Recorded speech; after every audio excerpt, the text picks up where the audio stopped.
North Korea has fired missiles before, but this time, says Japan, it's different. 4 missiles were launched, all of them coming down in the Sea of Japan. They were fired from the Tongchang-ri region, near the North's border with China. After flying for about 1,000 kilometers, they landed in waters off Japan's northwest coast. 3 of the missiles landed in Japan's exclusive economic zone, which extends 350 kilometers from its coastline. The United States and Japan have strongly condemned North Korea's missile launch, calling it a violation of the UNSC resolutions. Washington reaffirmed its security commitment to the allies as well, and Beijing called for restraint on all sides to prevent escalating tension. For more on the international response, let's turn to our Oh Jung-hee. The United States and Japan were quick to condemn the launch. U.S. State Department acting spokesperson Mark Toner said it violates UN Security Council resolutions which prohibit the regime from using ballistic missile technology. He urged the North to refrain from provocative actions and inflammatory rhetoric and to make a strategic choice to fulfill its international obligations and return to the denuclearization talks. Toner also added that America's commitment to defend its allies such as South Korea and Japan remains ironclad. He emphasized that the 3 countries are prepared to make full use of their capabilities to counter the growing threat from North Korea. Meanwhile, Japanese Prime Minister Shinzo Abe strongly denounced the launch, noting that 3 out of the 4 projectiles landed in waters within Japan's exclusive economic zone. Abe stressed that the North Korean threat has risen to a new level. This launch has clearly indicated that North Korea poses a new level of threat. The launches are clearly in violation of Security Council resolutions, which we will not tolerate. We have strongly rebuked North Korea. He added that Japan will work with the U.S. and South Korea to come up with countermeasures. An official from the Japanese Defense Ministry was also quoted by Tokyo-based Kyodo News Agency, calling Monday's launch, quote, an act of violence that will only deepen the North's isolation. But he also reportedly expressed concerns that the North's launches are becoming more and more accurate. As for China, the North's main ally, its statement shared the view that North Korea should not violate UN resolutions, saying there are clear rules. But at the same time, China called on South Korea, the U.S., and North Korea to exercise restraint. China has also noticed that at the moment, the United States and South Korea are carrying out large-scale military drills aimed at North Korea. In the present situation, all sides should exercise restraint and not do anything to irritate each other to worsen regional tensions. The German Chancellor has criticized Turkey's president for comparing rally bans to Nazism, saying there's no reason for Germany to be reproached. Turkish ministers organized rallies to seek support for a constitutional referendum in Turkey in April. And President Recep Tayyip Erdogan has said Germany's decision to ban them was undemocratic. There are, of course, around 1.5 million Turkish citizens living in Germany.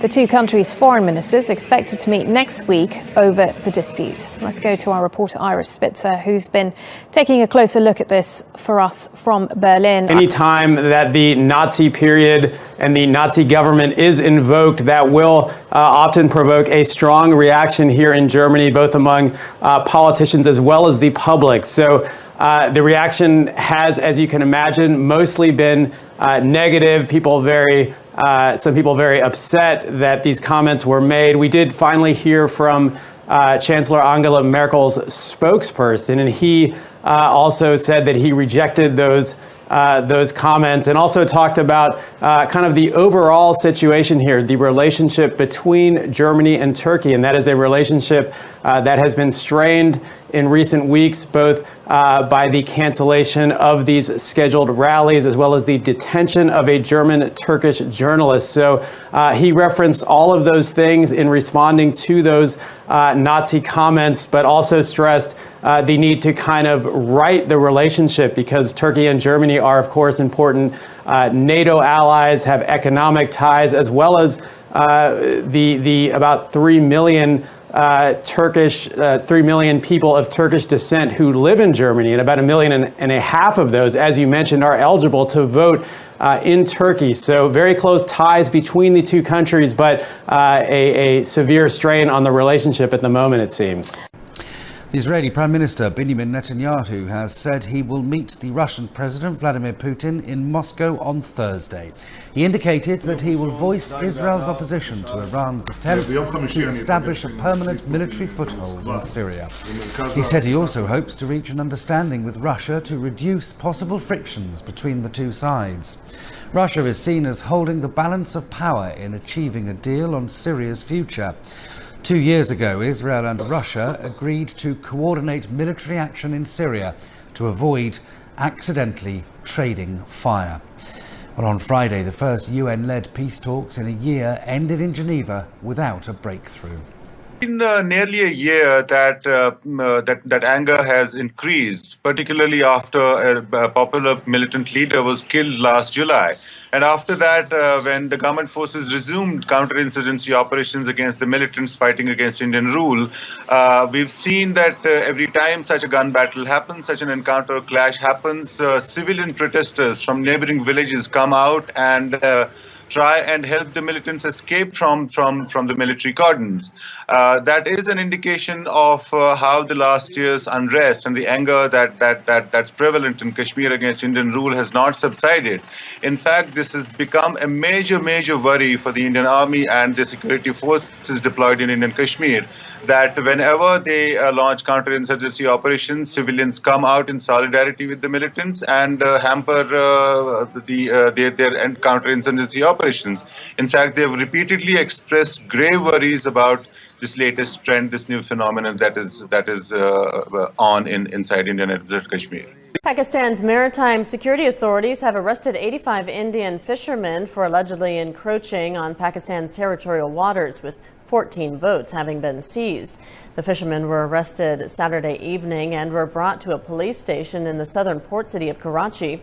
India and Pakistan share an extensive oceanic border that is poorly defined. Fishermen from both sides inadvertently cross the frontier while netting their catch on a frequent basis. Last year, Pakistan released around 240 Indian fishermen in custody as a gesture of goodwill. For the people of Lithuania, the Iron Curtain is made from pine. This, their border with Russia.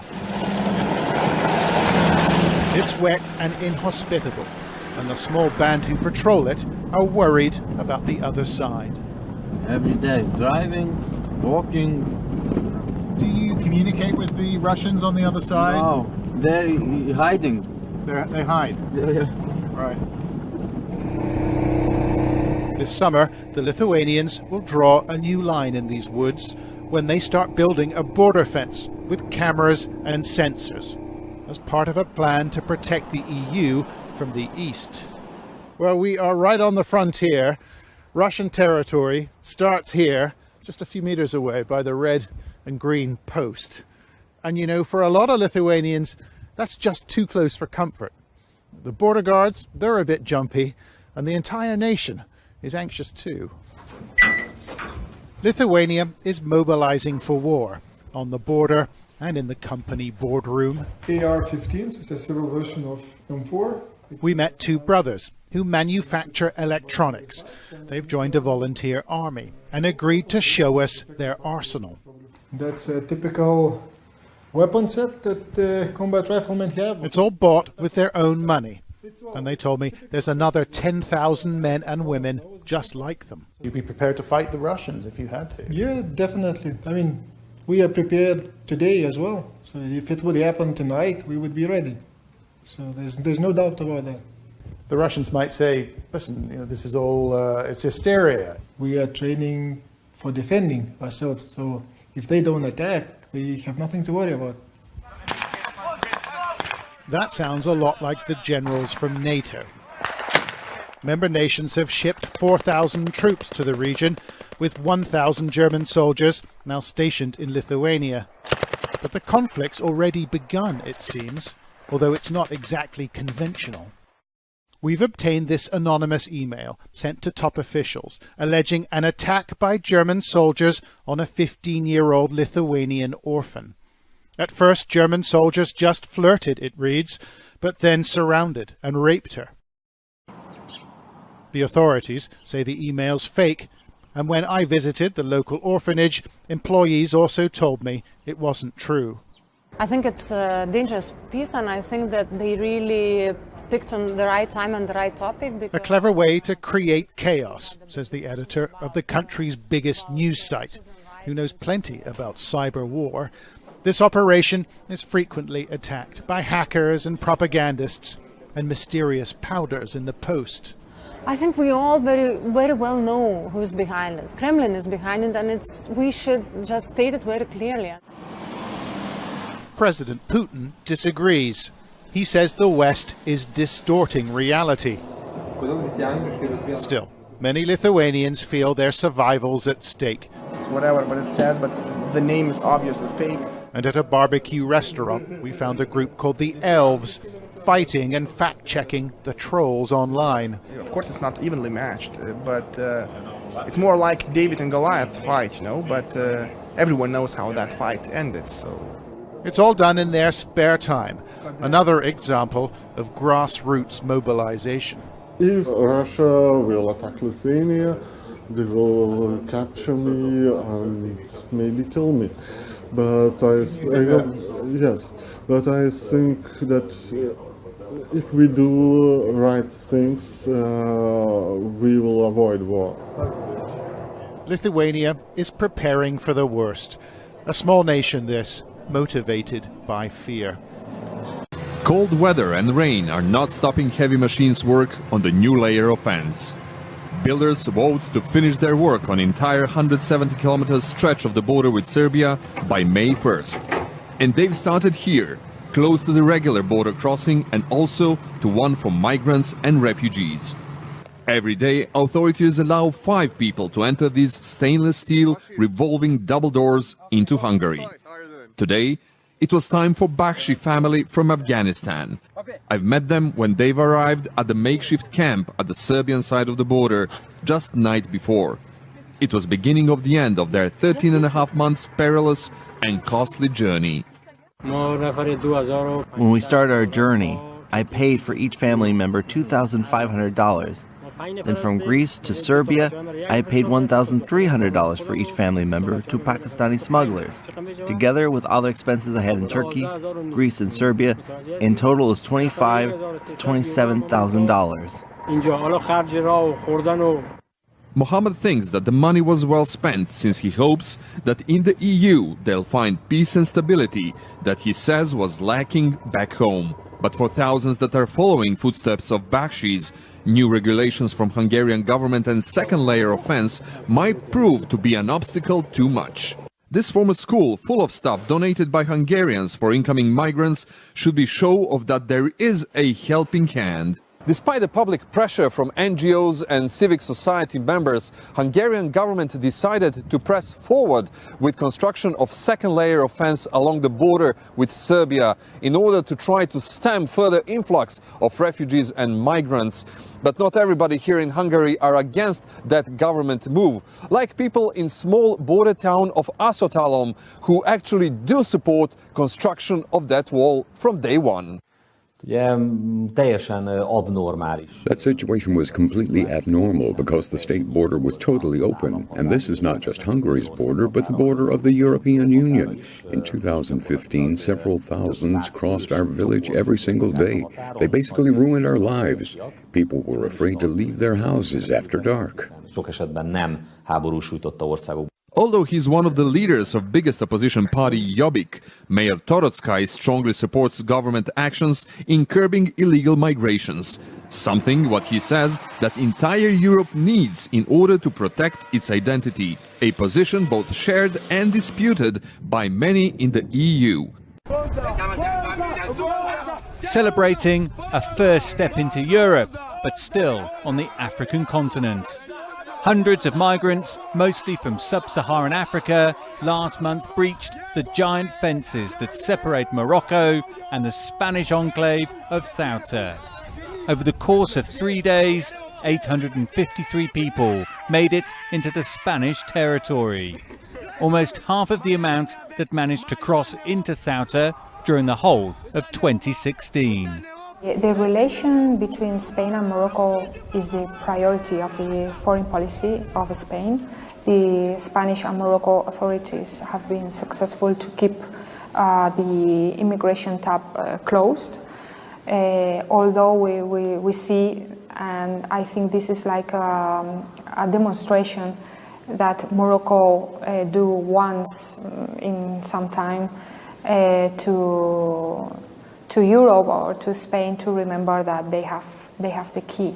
The recent mass breaches has caused huge concern amongst politicians here as they grapple to find answers to the issue. And although security measures are being re-examined, it's no coincidence that the Interior Minister, Juan Ignacio Zoido, has once again reaffirmed the importance of relations between Spain and Morocco. In Melilla, 4 fences separate the enclave and Morocco. But the Guardia Civil say migrants can break through this in less than a minute.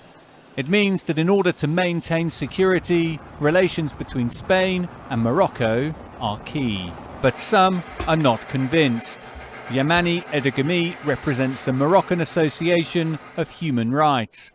He says that unless the issue is addressed at source, the migration flow will continue. While serious social, economic and political problems exist south of Europe's border, I am convinced that whatever Europe does, there will always be a route, whether that's in Morocco, Algeria, Libya or Tunisia. This problem will always exist. Always. It's unresolvable if it is treated as a security problem, as it is at the moment. The CM pilot vessel docked here in Catania, Sicily, brought in more than 500 migrants on Sunday, bringing this weekend's total of rescues to nearly 1,300. So far, Italian figures show a 57% increase in arrivals by boat compared to last year. With the higher number of migrants taking the perilous sea journey comes a higher number of deaths. The International Organization for Migration says 487 migrants have died in the Mediterranean as of March 2nd, higher than the 425 during the first 2 months of last year. About 500,000 migrants have arrived in Italy since the start of 2014. A record 181,000 arrived last year, but at the current rate, officials fear a new record will be set this year. For Syrians in the city of Azaz, near the Turkish border, the biggest concern these days isn't their safety. It's the price of basic necessities, such as bread and diesel. The prices are getting higher, the goods are fewer, we're being controlled by the traders, we're forced to fight. Syrian government forces are advancing in the northern province of Aleppo. Soldiers have regained control of about 20 villages once held by ISIL. Perhaps their biggest victory is taking control of a highway near the city of El Bab. That highway is a major east-west artery that allows goods to be transported as far to the east as Raqqa, an ISIL stronghold. The road is blocked for now. There are negotiations that will open it, God willing. That means trucks carrying supplies are idling, and drivers like Farid have been stalled for days. Our work has stopped and we'll lose money. What can we do? We'd stay here until the road opens. It's unclear when that might happen. In the meantime, those living here are worried. Today, a barrel of diesel is $122. There's a chance it'll increase to $130. The vehicles run on diesel, the bakery runs on diesel, so prices will go up. People living in Free Syrian Army territory are trapped, while those living in areas controlled by the Syrian Democratic Forces have access to the highway. A spokesman now says they are linked across the northern countryside to people living in areas controlled by the Syrian government. After suffering years of war, these children are on their own. Their parents and those who would have cared for them are gone. But this group of volunteers in the rebel-held Idlib province want to change that. They've set up an orphanage for 100 children to support, feed and educate them.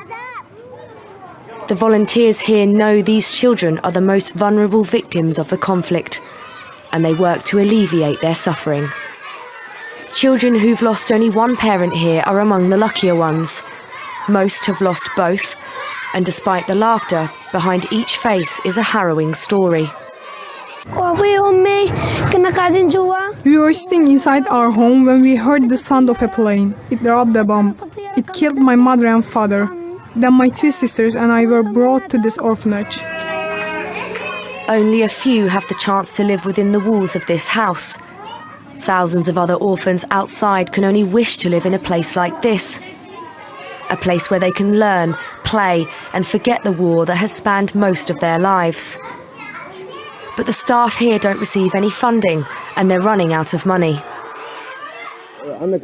18 volunteers work here, and we all live here as one family. We treat the children like our own, but we face difficulties running this orphanage. Up until now, no organisation or charity has supported us. We have to rely on local people for all of our donations. And without support, these orphans will be at risk of being homeless and alone once again. And now victims of child sex abuse in the U.S. say that their fight for justice has been hampered by the political apparatus of the Roman Catholic Church. Victims in New York say the political power of the Roman Catholic Church and other institutions is preventing lawmakers from passing a bill that will relax one of the nation's tightest laws of limitations on filing criminal charges against the abusers. Church says the provision would cause catastrophic financial harm to any institution that works with children. Survivors of child molestation say that's no justification to deprive thousands of victims an opportunity to get justice.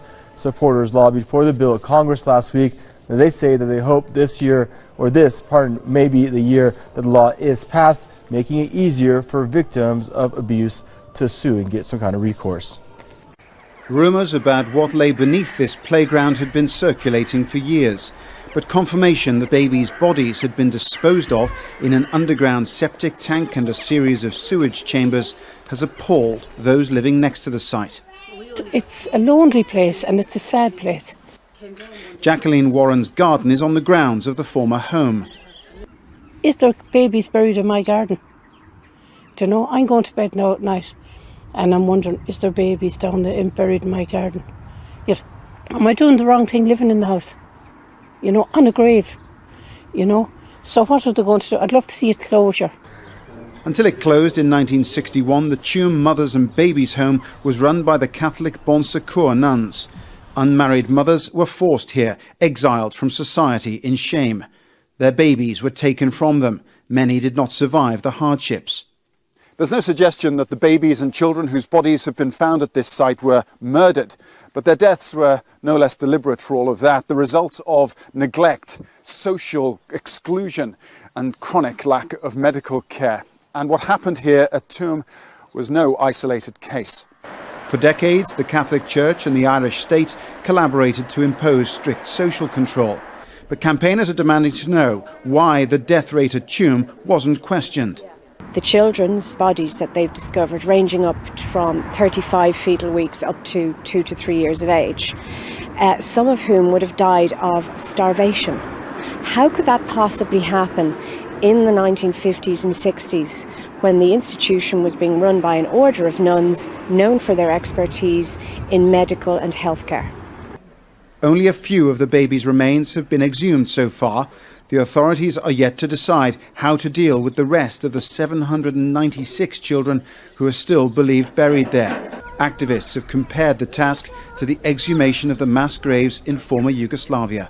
Loretta Lynch now calling for blood, encouraging protesters to help get the president out of the White House, even if it costs them their lives. They've marched, they've bled. Yes, some of them have died. This is hard. Every good thing is. We have done this before, we can do this again. Well, the former Obama Attorney General also using that video to accuse the Trump administration of trampling on civil rights. However, she failed to offer any shred of evidence supporting that claim.